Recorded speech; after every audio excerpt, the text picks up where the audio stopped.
Pra gente continuar aprendendo. Aqui a gente só tem convidados especiais, tanto aprendizado, né, gente? Cada um numa área, mas assim, fazendo diferença, transformando as nossas vidas. Isso é maravilhoso.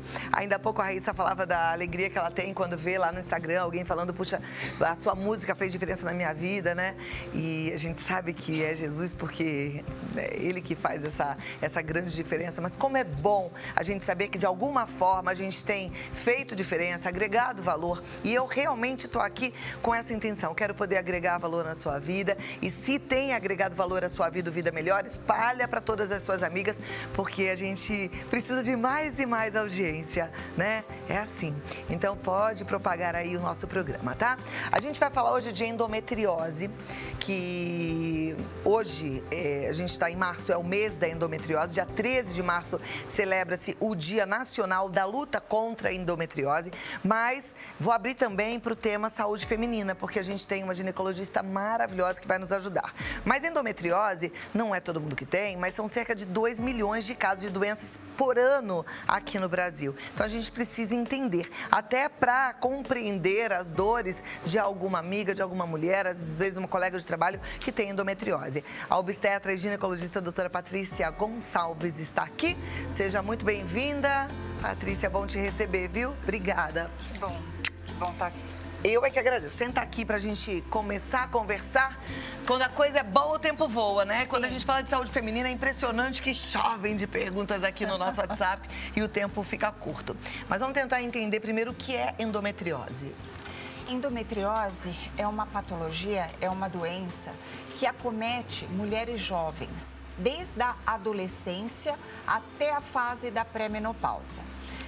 Endométrio é a camada interna do útero, que fica descamando todo mês para a mulher menstruar.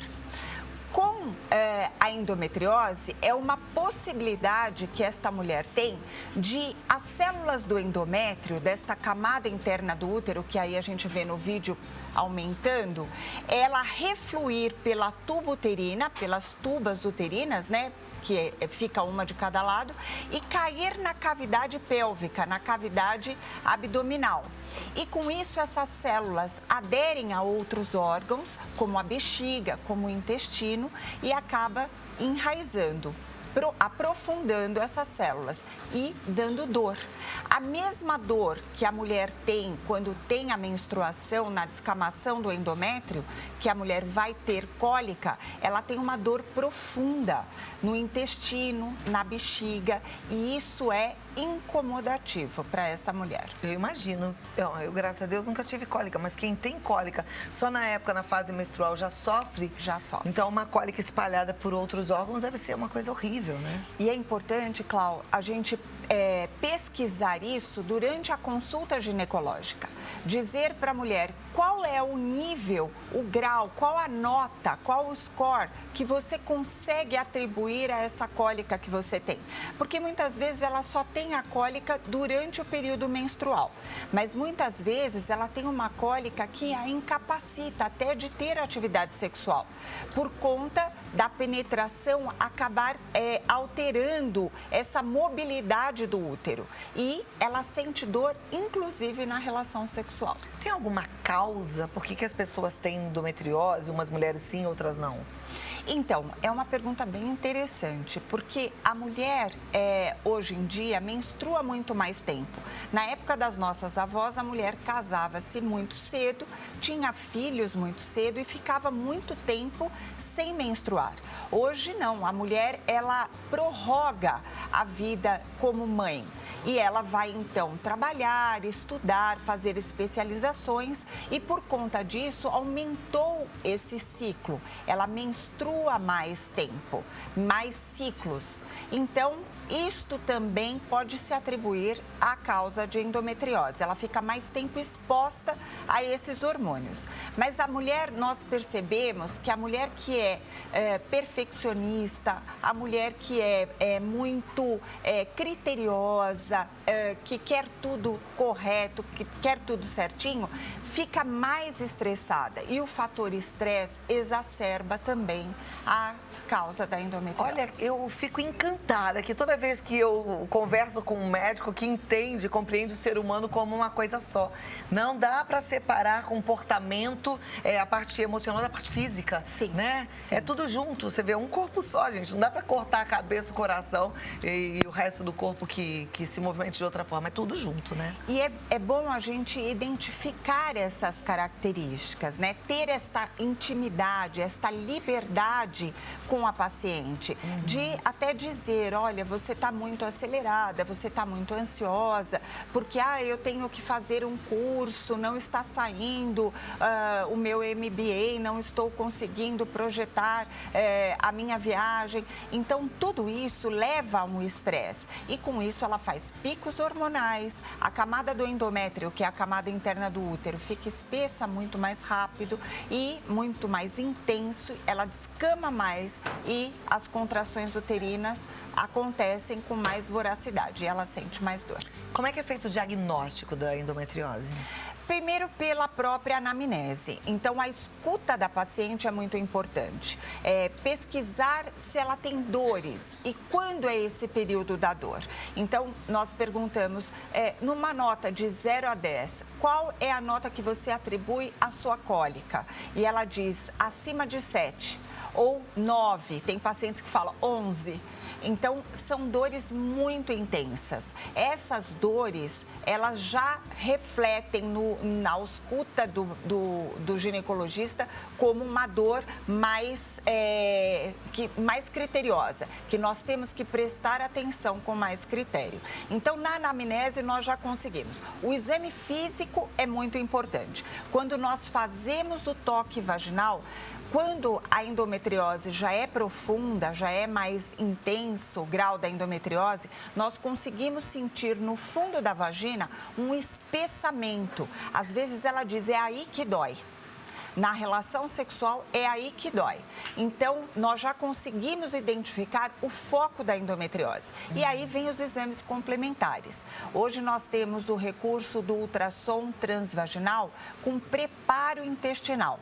Então, a mulher vai tomar um laxativo para limpar bem o intestino e, com isso, nós avaliarmos as camadas do intestino como estão, se estão acometidas ou não pela endometriose. E a ressonância magnética também.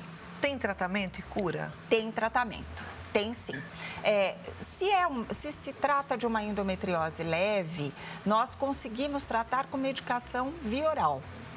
Existe o DIU que não menstrua, existe o implante subdérmico que nós também usamos como recurso tanto de método contraceptivo como com o tratamento associado da endometriose.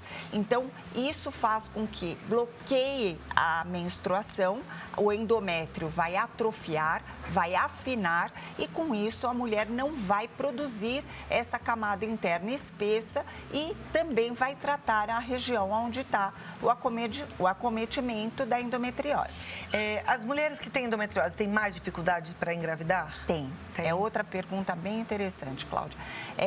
Por conta desse acometimento, dessa camada interna estar aderida a outros órgãos, pode estar aderida aos ovários. O endométrio aderido aos ovários dificulta a produção e a passagem dos óvulos. E também pode acometer as tubas uterinas, que é por onde faz a fecundação e transporta, então, o óvulo fecundado pelo espermatozoide para dentro do útero.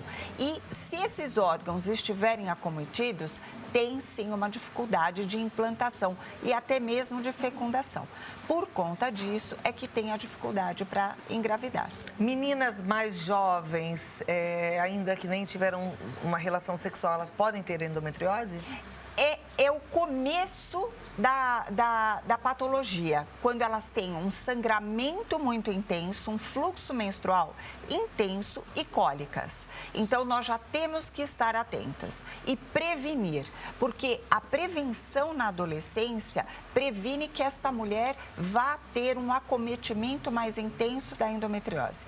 A prevenção é o melhor recurso. Perfeito. Bom para as mães ficarem atentas, né? Às vezes a gente até negligencia uma dor da filha, fala, isso é cólica, já tive tanta. Mas às vezes é uma cólica importante e aí você poder entrar com a prevenção para ajudá-la vai ser primordial, tem que fazer. Então vamos ficar atenta e agora que você já sabe, não tem mais desculpa para você negligenciar uma cólica importante, né? Doutora, tem muitas perguntas, vamos colocar aqui na tela? Vamos. Então vamos lá para o nosso video wall sobre saúde feminina, endometriose e muito mais. Solta a primeira pergunta. É da Ângela Mara. Ela diz: tenho 44 anos e tenho endometriose. Estou fazendo uso de anticoncepcional há 1 mês e o tratamento é de 6 meses, mas as dores são constantes e fortes demais. Tenho cistos nos 2 ovários e não estou contente com o tratamento, pois as dores são fortes e nem pensar em namorar com meu marido. O que posso fazer? Difícil, hein? 44 anos, veja, já é uma fase mais avançada, né? É onde ela provavelmente vem lutando contra essa patologia já há bastante tempo. Mas ela ainda produz hormônio, ela menstrua e ela tem ainda esses focos de endometriose. Na verdade, Ângela, o tratamento está correto. Você tomar um anticoncepcional, acredito eu, você não comentou, mas um anticoncepcional contínuo, ele diminui o fluxo e muitas vezes para de menstruar, porque atrofia o endométrio e bloqueia o eixo da produção hormonal. E é um tratamento eficaz. Porém, já é uma paciente que sente dor, então ela já fica apreensiva, porque ela não quer mais sentir dor, e com razão. Mas tem que ter paciência, porque o tratamento que o seu ginecologista passou são de 6 meses e tem um tempo para isso evoluir para melhor. Enquanto isso, o que você pode fazer é lubrificar o introito vaginal com óleo de coco, para que haja um deslizamento na atividade sexual e uma camada protetora, para que não haja atrito. E com isso, a dor vai amenizar. Perfeito. Não tem cirurgia para endometriose? Existe cirurgia, depende do grau de endometriose. Se é uma endometriose mais profunda, onde acomete fundo de saco vaginal, os ligamentos e até o intestino, aí sim tem a cirurgia. Mas enquanto puder tratar clinicamente com medicação, tanto melhor, porque a cirurgia é o último passo do tratamento. Perfeito. Próxima pergunta. É da crochê Nadi. Parei de tomar remédio em maio do ano passado e minha menstruação não veio mais. E não estou grávida. Fiz exames e não apareceu nada. O que pode ser? Devo me preocupar? Crochê não diz a idade dela, né? Mas pode ter acontecido algum contratempo até na mudança de alimentação, Cláudia. A mulher, às vezes, chega no consultório com essa queixa. Ela diz, eu estou com umas falhas da menstruação. Nós não sabemos a idade. Então, se é no período do climatério, é muito comum a mulher ter oscilações hormonais e que pode ocasionar como falha menstrual. Então, ela menstrua normalmente e chega um mês que pula, ou 2 meses sem menstruar. Às vezes, a mulher até acredita que ela entrou na menopausa. E, na verdade, vamos lembrar aqui, até falamos no mês passado, que a menopausa é a data da última menstruação e nós vamos pensar em menopausa se a mulher não menstrua há 1 ano pelo menos. Mas, no caso, também pode ser, por exemplo, mulheres que não comem peixe normalmente e passam a comer peixe. As alterações químicas e proteicas de uma alimentação que a mulher não comia e passa a ingerir, pode alterar os hormônios. Por exemplo, a mulher comia carne e parou de se alimentar com proteína de carne. Então, isso pode também afetar na produção hormonal e dar esse hiato, esse transtorno dos hormônios. Ok. Próxima pergunta na tela. É da Zeila. Zeila. Tive endometriose, fiz esterectomia, retirei o útero. Existe chance de voltar à endometriose ou alguma outra doença? Olha que pergunta interessante da Zeila. Ela tirou o foco, que é o endométrio. Então, ela retirou o útero através de uma cirurgia chamada esterectomia. Porém, quem comanda a produção dos hormônios são os ovários. Então, se ela fica com os ovários e é bom ficar com os ovários porque nós estamos protegidas pela formação dos hormônios. Então, todos os órgãos, ossos, pele, mucosas, são protegidos pela produção hormonal. Quando a mulher entra na menopausa, ela diz, estou ficando velha, porque na verdade não é por estar velha, é porque vai perdendo o colágeno, vai perdendo a proteção desses órgãos. E com isso, a mulher vai se sentindo mais desgastada.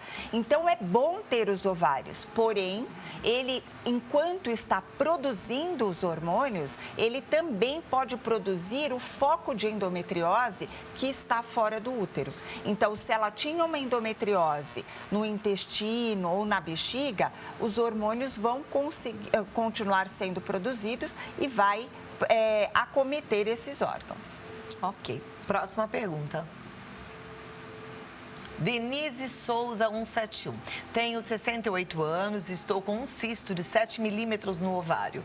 O médico quer operar, mas não sinto nada. Só a barriga inchada. Estou na dúvida se opero ou não. O que devo fazer? Denise, olha que interessante, 68 anos já está na menopausa. Porém, ela tem um cisto bem pequenininho, 7 milímetros, em um dos ovários. Cisto é água, é líquido, então pode ser acompanhado, a menos que ele tenha algum componente ao ultrassom que evidencie alguma alteração. Por exemplo, o contorno dele é um cisto mais estralado, como se fosse um ovo estralado. E isso nós temos que ficar atentos. Existem marcadores tumorais que são dosados pelo exame de sangue. Um deles, que é tanto para endometriose quanto para tumor no ovário, chama-se CA-125. Então, se o CA-125 estiver baixinho, dentro do limite de normalidade, então nós não temos que nos preocupar. É um outro controle que dá para ver ao longo das consultas. Então, não dá para a gente saber só pela informação se é cirúrgico ou não, mas tem que ficar atenta e seu ginecologista conduzir. Perfeito. Próxima pergunta. Da Quitéria da Conceição. Tenho endometriose diagnosticada em 2014. Estava me preparando para fazer uma cirurgia de cisto no ovário. Foi um susto, pois nunca tinha ouvido falar essa palavra. Estou há 6 anos tentando engravidar e até agora nada. Existe algo que eu possa fazer? Quitéria, você já vem acompanhando essa endometriose, né? Desde 2014. E você achava que tinha só o cisto. Esse cisto, ele pode ser pela endometriose, o que nós chamamos de endometrioma, que é um cisto de endometriose no ovário. Isso pode falar a favor da dificuldade que você está de engravidar, mas tem tratamento sim, seja ele cirúrgico, se for um cisto muito grande e que acometa esse ovário na produção de hormônios, ou se for somente um cisto simples, pequeno, tem tratamento clínico com medicação. Perfeito, é bom conversar de novo com o médico, Sim. pedir mais uma avaliação, O acompanhamento. Né, um acompanhamento. e continuar pensando positivamente, porque às vezes eu tenho amigas que encasquetam, que não estão conseguindo, que não vão conseguir e que acabam não conseguindo. É relaxar um pouco também, que às vezes engravida. Exatamente. Né? Doutora Patrícia, muito obrigada. Eu disse que o tempo voa, né? Quando é bom, então, o assunto, o tempo voa mais ainda. Mas ela tá, olha, no Face como DRA.pgonçalves e no Instagram DRA.Patrícia_Gonçalves. Aí você pode acompanhar, tirar mais dúvidas, marcar um horário para bater um papo. É uma médica muito querida, viu? E eu já te agradeço por ter voltado e volte outras vezes para a gente continuar conversando. Com outros tantos temas. Então tá bom. Obrigada e até a próxima. Obrigada. Até a próxima. Tudo de bom, viu? Para você também.